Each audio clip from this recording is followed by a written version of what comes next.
Hello बेटा। Yes, ये physics का टॉपिक कर रहे हैं अपने, जो कंपटीशन लेवल के ऊपर बड़ा महत्वपूर्ण है। एरर एनालिसिस, हिंदी में इसको बोलते हैं त्रुटियों का विश्लेषण।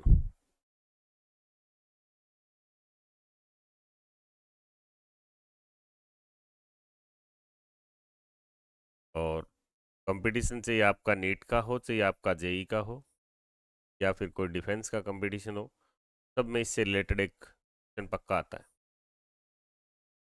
तो इस आर्टिकल के अंतर्गत हम पढ़ रहे हैं, तो ये चीज़ एक सिखा देगा अपने को कि कोई भी इंस्ट्रूमेंट होता है वो कन्फर्म एक मिस्टेक जरूर करता है। यानी किसी भी इंस्ट्रूमेंट की ली गई जो रीडिंग होती है वो एकदम परफेक्ट नहीं होती। चाहे आप स्केल से किसी चीज़ को मेजर करते हो, तो उसके अंदर भी एक कुछ न कुछ त्रुटि जरूर होती है रीडिंग के अंदर। तो मैं कुछ स्केल के नाम ले रहा हूँ। तो स्केल, कोई भी स्केल होता है उसकी लिमिटेंस होती है माप करने की। और कोई भी इंस्ट्रूमेंट जितना न्यूनतम मापता है वो उसकी न्यूनतम माप या अल्पतमांक या लीस्ट काउंट कहलाती है। जैसे मैंने वर्ड यूज़ किया कि किसी भी इंस्ट्रूमेंट द्वारा मापा गया न्यूनतम मान लीस्ट काउंट कहलाता है। इसे हम शॉर्टली एलसी से लिखेंगे, लीस्ट काउंट, अल्पतम माप, या इसको लघुत्तम माप भी बोल सकते हैं, लघुत्तम माप। तो पहले आप ये जान लें, कुछ इंस्ट्रूमेंट जान लें जो लेंथ को मेजर करेंगे। उनकी लीस्ट काउंट आप, मैं कहूँगा, याद भी कर लो आप। जैसे पहले हमारे पास है, जो हम एक स्केल यूज करते हैं लाइन ड्रॉ करने के लिए, यानी scale, millimetre scale. Millimetre scale का जो लीस्ट काउंट होता है वो होता है 1 कैसे सर? देखिए, अगर हम किसी लेंथ को मेजर करते हैं या उससे कोई भी लेंथ ड्रॉ करते हैं, फॉर एग्जांपल यदि लेंथ हमने उससे मेजर किया 26 तो इसने इसके अंदर 1 का गलती किया है, यानी ये परफेक्ट नहीं है 26। आंसर ज़्यादा हो सकता है कितना? 1 यानी ये ±1 हो सकता है आंसर। यानी +1 करेंगे तो 27, और -1 करेंगे तो 25। तो इस स्केल द्वारा मेजर की गई जो लेंथ है वो वेरी करेगी कहाँ से कहाँ तक? 25 से 27 तक। हम उसको 26 कह रहे हैं, लेकिन इसकी कैपेसिटी में क्या है? 1 का फोल्ड करना है। तो इसकी जो रीडिंग है वो रहेगी 25 से लेकर के 27। ज़्यादा इतनी हो सकती है, कम इतनी हो सकती है, इसके बीच में कहीं भी वेरी कर सकती है। यानी जो स्केल होता है, मिलीमीटर स्केल होता है, उसके जो छोटी सी छोटी लाइन बनी होती है वो किसके बारे में बताती है? तो आप कहोगे सर 1 के बारे में बताती है। तो वही उसकी लिस्ट काउंट है, उसके द्वारा मापा गया न्यूनतम मान है। जैसे आप स्केल देखते हो, तो स्केल आपका ये है। इस स्केल में इधर लगा हुआ है 0 और यहाँ लगा हुआ है 1 सेंटीमीटर। तो इसके बीच में आपके पास लाइंस कितनी है? आपके पास लाइनें हैं 10। तो एक लाइन कितने के बारे में बताती है? 1 के बारे में बताती है, यानी 0.1 सेंटीमीटर के बारे में बताती है। ये इसकी लिस्ट काउंट है। किसी भी स्केल के द्वारा, किसी भी इंस्ट्रूमेंट के द्वारा मापा गया न्यूनतम जो मान होता है, that is known as least count, वो लिस्ट काउंट कहलाता है। इसके बाद नंबर आता है, आपके लिए नया नाम जरूर है, वर्नियर कैलिपर्स। आगे पढ़ भी लेंगे इसको, वर्नियर कैलिपर्स। वर्नियर स्केल होता है, इसमें दो स्केल होते हैं, एक वर्नियर स्केल होता है, एक मेन स्केल होता है। आगे जब टॉपिक पे जाएंगे तब पढ़ लेंगे। तो इसका पूरे का नाम क्या है? Vernier callipers. वर्नियर कैलिपर की जो लिस्ट काउंट, यानी इसके द्वारा मापा गया न्यूनतम मान कितना होता है? इसका न्यूनतम मान होता है 0.1 इसके बाद अगला हम पढ़ेंगे screw gauge.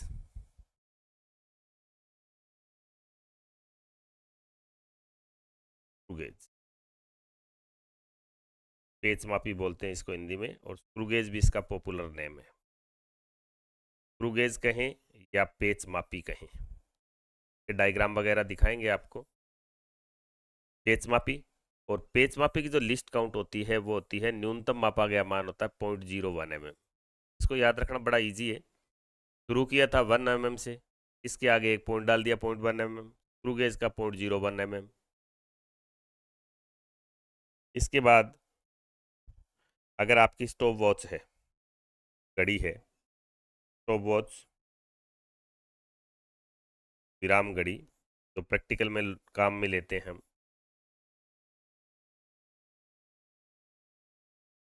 Stop watch time major करने के लिए।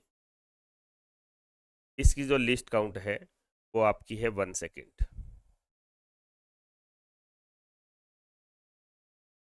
स्टॉप वॉच जो हम यूज़ करेंगे उसका 1 सेकेंड लेंगे, और इन केस यदि स्टॉप वॉच है वो सेकंड का 10वां हिस्सा पढ़ पा रही है तो 0.1 सेकेंड भी ले लेंगे उसको। इसके बाद आपका टेम्परेचर मेजर करने वाला थर्मामीटर, तापमापी, थर्मोमीटर, टेम्परेचर जो रीडिंग करता है यानी तापमापी। तापमापी डिग्री सेल्सियस में पड़ता है या डिग्री फ़ारेनहाइट में पड़ता है, तो ये इसमें 1 डिग्री सेल्सियस तक का लिस्ट काउंट होता है। तो पहला हमने एक वर्ड जाना कि लिस्ट काउंट क्या होती है।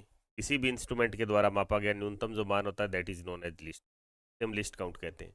अलग अलग इंस्ट्रूमेंट की लिस्ट काउंट अलग अलग होती है। हमारे सिलेबस में ब्रॉड ब्रॉड लेवल पे ये लगेगा, स्केल आएगा, वर्नियर कैलिपर और स्क्रूगेज तो कंपटीशन की दृष्टि से बड़े इंपॉर्टेंट है, ये काम में आने वाले हैं हमारे। तो याद रखना बड़ा इजी है। 1 mm, फिर पॉइंट खिसका दिया 0.1 mm, इसके द्वारा मापा गया न्यूनतम मान 0.01 mm। और स्टॉप वॉच का है 0.1 सेकेंड यानी सेकंड का 10वां हिस्सा। और थर्मोमीटर जो होता है उसका होता है 1 डिग्री सेल्सियस, अगर सेल्सियस में उस पर रीडिंग है तो।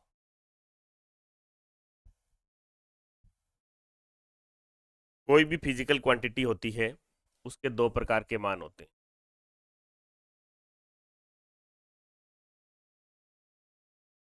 एरर त्रुटि।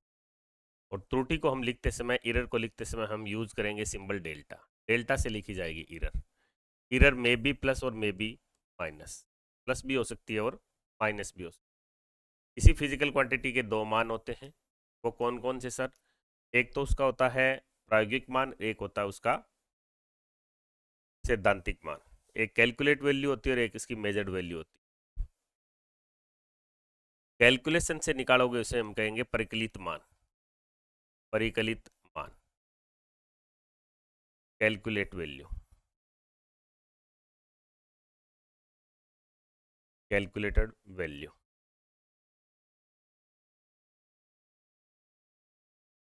और एक उसका होता है मेजर्ड मान, मापित मान, मापा गया मान, इसको हम इंग्लिश में बोलेंगे मेजर्ड वैल्यू।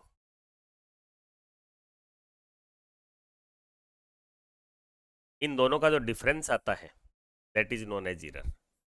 अगर आपको एरर को परिभाषित करना है तो किसी भौतिक राशि के परिकलित मान और मापित मान के अंतर को हम क्या कहते हैं? एरर कहते हैं। और एरर को किससे लिखेंगे? डेल्टा से लिखेंगे। डेल्टा इन दोनों का अंतर हो जाएगा। जैसे फॉर एग्जांपल ये कोई वैल्यू है सिग्मा ए, कैलकुलेशन से आई, और उसका मेजर्ड वैल्यू है ए, तो ये दोनों का डिफरेंस हो जाएगा, that is known as error. और कई केसेस में हम मोड लेंगे तो हम केवल ये देखेंगे कौन बड़ा है और कौन छोटा है। अगले पॉइंट पे आते हैं, टाइप्स ऑफ एरर, त्रुटियों के प्रकार।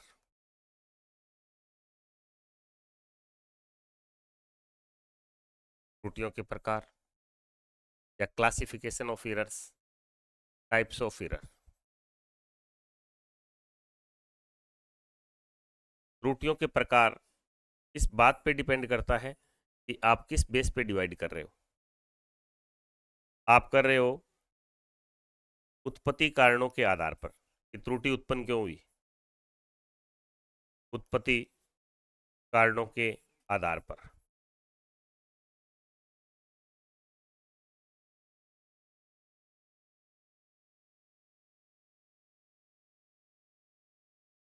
ऑन द बेसिस ऑफ,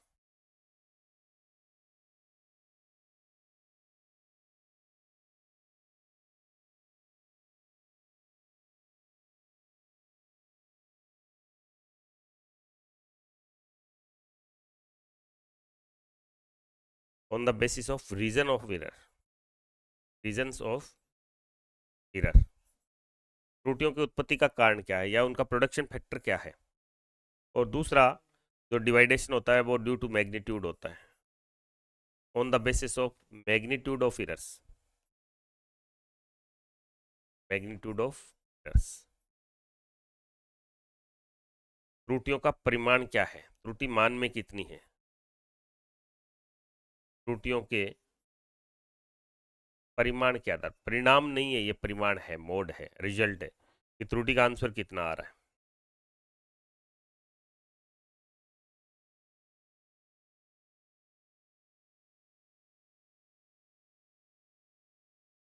त्रुटियों का जो प्रकार होगा,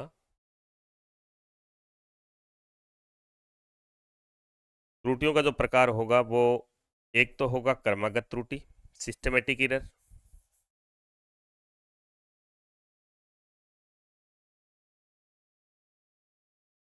को हिंदी में कहते हैं क्रमबद्ध त्रुटि, हिंदी में इसको बोला जाएगा क्रमबद्ध त्रुटि।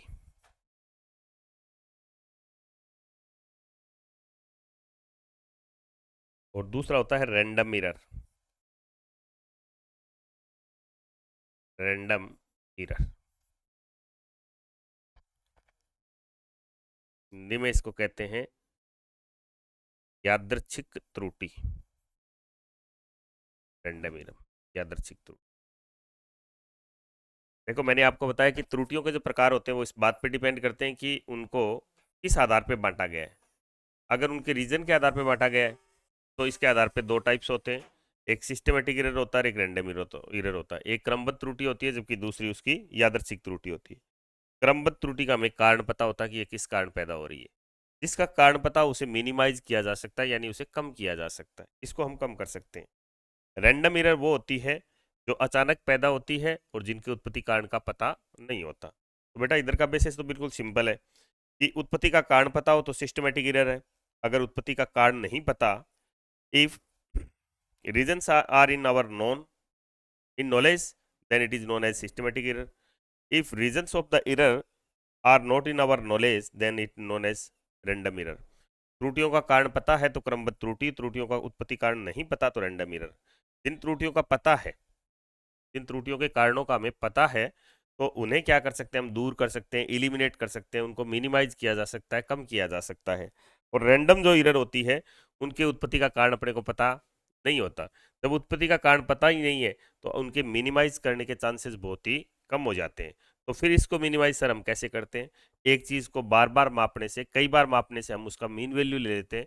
तो ऐसे यदि उसको n टाइम्स मेजर किया जाएगा तो वो 1/n टाइम्स रह जाएगी, यानी उसको मिनिमाइज किया जा सकता है। इसमें तो क्या, उत्पत्ति कारणों को दूर करो तो कम हो जाएगी त्रुटि। सेकंड, इसके अंदर हमें उत्पत्ति कारणों का नहीं पता होता, लेकिन एक ही रीडिंग को हम कई बार ले लेते हैं और कई बार लेने के बाद टोटल जो रीडिंग्स होती है उसका हम एवरेज निकाल लेते हैं। दैट इज मिनिमाइज करने का तरीका है। तो उत्पत्ति कारणों के आधार पर दो वे त्रुटियों के प्रकार, और मैग्नीट्यूड वाली हमें ज्यादा काम में आने वाली है। जैसे रैंडम एरर में, जैसे फॉर एग्जांपल हमारे पास एक क्वांटिटी थी ए, इसको मेजर किया हमने, पहली रीडिंग आई A1, दूसरी रीडिंग आई A2, तीसरी रीडिंग आई A3 और चौथी रीडिंग आई A4। ऐसे करते करते हमने n रीडिंग मेजर किया तो लास्ट रीडिंग क्या आई, AN। हमें किसी पे भी भरोसा नहीं है क्योंकि सबके अंदर क्या है, एरर है। तो हम क्या करेंगे, सबको जोड़ करके मीन निकाल लेंगे। Then I take here a mean, और माध्य सब बच्चों को निकालना आता औसत। तो क्या करोगे, सभी राशियों का योग बटा राशियों की संख्या, इसको n पदों तक जोड़ो और n से डिवाइड कर दो। तो मेरा आंसर हो गया ए मीन, यानी एवरेज, औसतन मान ले लिया मैंने। तो ये हो गया 1/n ऑफ सबका सम।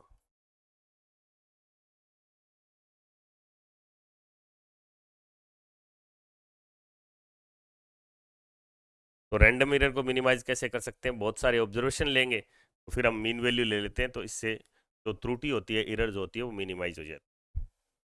देखो बेटा मैथमेटिकली हमारे लिए बड़ी इंपॉर्टेंट है। अगर मैं कोई फिजिकल क्वांटिटी लिखता हूँ ए, तो इसमें होने वाली त्रुटि क्या होगी, त्रुटि को हम किससे लिखेंगे, डेल्टा से। तो ए में होने वाली जो एरर है वो क्या है, डेल्टा ए। मैंने आपको बताया कि त्रुटि प्लस भी हो सकती है और माइनस भी हो। हमने रीडिंग लिया ए और इसमें होने वाली त्रुटि क्या है, प्लस माइनस डेल्टा ए। तो हमारा जो नया आंसर होगा, इस पर हम विश्वास करेंगे या ये कहाँ से कहाँ तक वेरी करेगा, आप कहोगे सर ए प्लस माइनस डेल्टा ए। ये कैसे लिखा मैंने, ये वैसे ही लिखा जैसे मैंने स्टार्टिंग में एग्जांपल लिया था ये एक मिलीमीटर स्केल है, वो 26 mm मेजर कर रहा है, और उस स्केल का जो लिस्ट काउंट है वो कितना है, 1 mm है। तो जो भी रीडिंग है, इस रीडिंग में इतना प्लस भी हो सकता है और माइनस भी हो सकता है। इसी बेस पे मैंने कहा कि कोई क्वांटिटी है ए, उसको मेजर किया, तो उसमें होने वाली जो त्रुटि है वो है डेल्टा ए। तो नया मान क्या होगा, कहाँ से कहाँ तक वेरी करेगा, ए प्लस माइनस डेल्टा ए। यानी इसका न्यूनतम मान कितना हो सकता है, ए माइनस डेल्टा ए, और बड़ा मान क्या हो सकता है, ए प्लस डेल्टा ए। बाकी मान इससे यहाँ से यहाँ तक वेरी कर सकते। तो ये हमारा लिखने का तरीका हो गया कि ए कोई फिजिकल क्वांटिटी है, भौतिक राशि है, उसमें होने वाली जो त्रुटि है वो डेल्टा ए है, तो नया मान हो जाएगा ए प्लस माइनस डेल्टा ए। अब देखो त्रुटियों का प्रकार देख लो। मैग्नीट्यूड के आधार पर त्रुटियों के प्रकार कौन कौन से हैं? तो मैग्नीट्यूड के आधार पर त्रुटियों का प्रकार पहला है absolute error. Absolute error Hindi में इसको बोलते हैं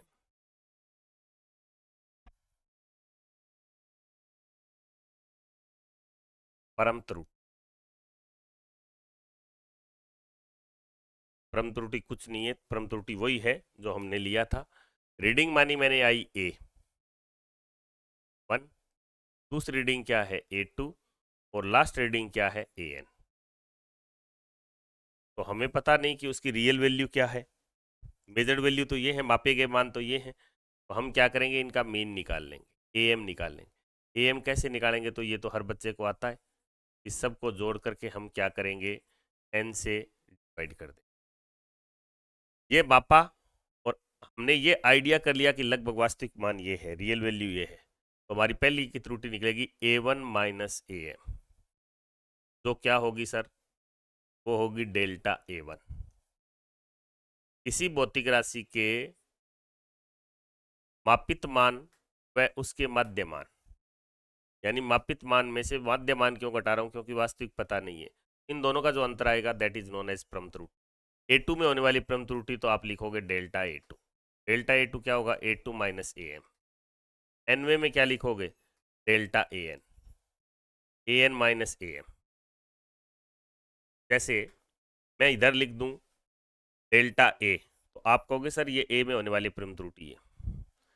डेल्टा ए वन लिखा तो आप कहोगे ए वन के अंदर होने वाली परम त्रुटि है। इसका आंसर क्या होगा, a one minus delta a two क्या होगा, तो आप कहोगे a two minus a one a m. Delta a three क्या होगा, तो आप कहोगे सर ये होगा a three minus a dash dash. ऐसे यदि मैं डेल्टा ए एन की बात करूं, डेल्टा ए एन क्या होगा, n v reading minus mean value, माध्यमान।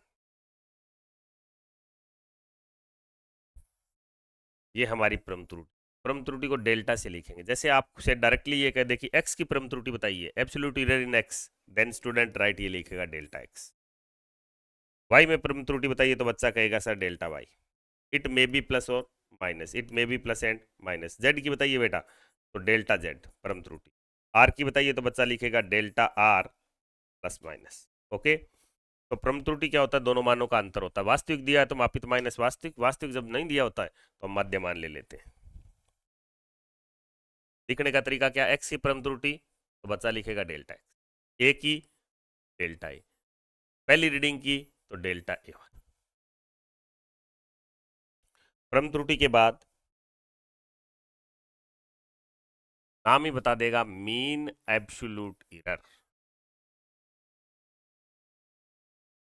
Mean absolute error, माध्य परम त्रुटि, माध्य परम त्रुटि। जो भी आपकी परम त्रुटियां हैं उनका माध्य मान निकालो।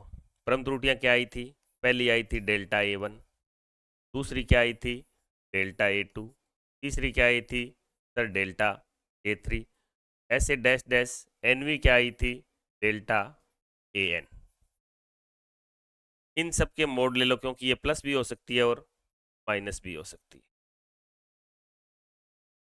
ये ले लिया। मीन निकालना है, माध्य निकालना है, तो क्या करूंगा मैं, सर सबको जोड़ो। ये लो बेटा, सबको जोड़ दिया।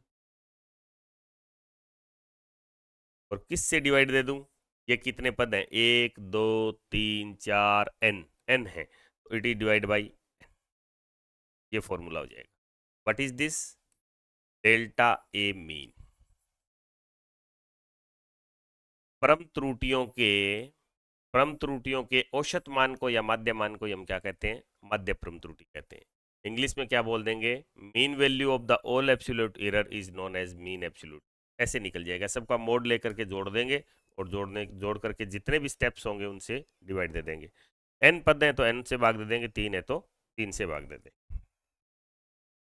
अब आते हैं मेन चीज पर।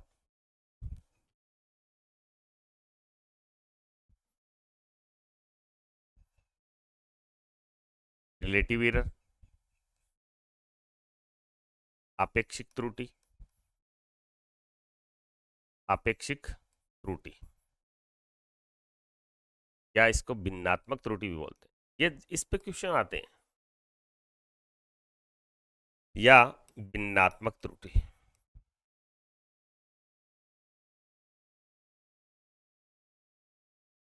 भिन्नात्मक त्रुटि, फ्रिक्शनल एरर, फ्रिक्शन बनाना। इधर हम कौन सी लेने वाले हैं, फ्रिक्शनल एरर लेने वाले हैं। तो फ्रिक्शनल जो एरर होती है, तो मैंने दो मान निकाले थे, एक तो निकाला था मीन एब्सोल्यूट एरर। कौन सा निकाला था सर, मीन एब्सोल्यूट एरर निकाला था। मीन एब्सोल्यूट एरर कैसे निकाला था, ए एम तो माध्य मान लिया था, कौन सा, A1 plus A2 plus dash dash AN और डिवाइड बाई, और मीन एब्सोल्यूट एरर क्या निकाला था, डेल्टा ए मीन। इन दोनों का जो रेशियो होता है, यानी फ्रिक्शनल एरर होती है किसी भी भौतिक राशि के मीन एब्सोल्यूट एरर, मध्य परम त्रुटि व उसके मध्य मान के अनुपात को, या उसका वास्तविक मान दिया तो वास्तविक मान के अनुपात को क्या कहते हैं, आपेक्षिक त्रुटि कहते हैं। यानी ये बनेगी delta A M upon A M. जैसे x की लिखनी हो तो x के क्या लिखेगा बच्चा, delta x upon x. Sir A1 की लिखनी हो तो डेल्टा A1, ये तो ज़्यादा रीडिंग है तब मीन लिए, एक एक रीडिंग हो तो delta A1 upon A1। T की लिखनी हो तो डेल्टा टी अपॉन टी। देखो थोड़ा सा इधर बोर्ड पे ध्यान दें आप, ये परम त्रुटि और ये उसका वास्तविक मान है, एक ही रीडिंग है, वो मध्य मान हो जाएगा उसका। ये A1 पहली रीडिंग में होने वाली परम त्रुटि और ये A1 उसका उस रीडिंग का मान। ऐसे ही टाइम पीरियड में होने वाली त्रुटि और टाइम पीरियड, अगर बहुत ज्यादा मान होंगे, जैसे x के बहुत सारे मान है तो x का मीन निकल जाएगा, delta x mean upon x mean. इस पे क्वेश्चन आएंगे, हम क्वेश्चन करेंगे भी और बड़े बढ़िया तरीके से तुम लोगों को क्वेश्चन बताएंगे। आप अप्रोच कर सकते हो कंपटीशन के किसी एक क्वेश्चन के लिए।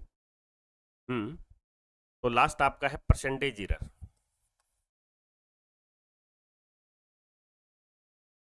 परसेंटेज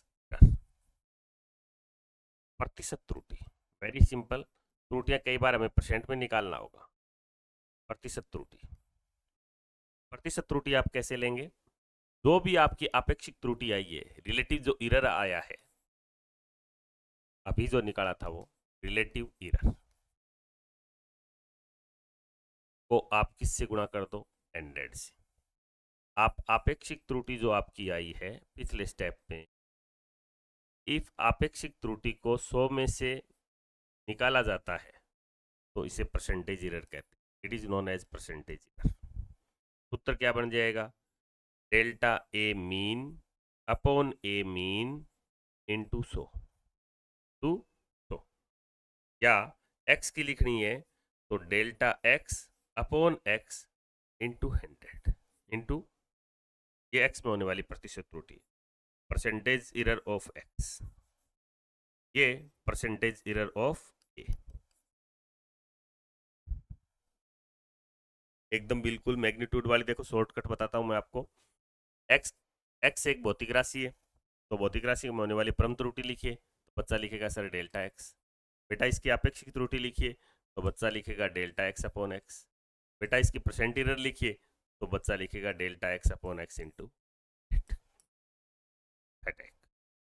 एरर के आप नॉर्मल इंफॉर्मेशन आपको दी है, इनको आप पढ़ें और नेक्स्ट लेक्चर के अंदर हम एरर्स के जो कंपटीशन में आए हुए क्वेश्चंस हैं वो सोल्व करें।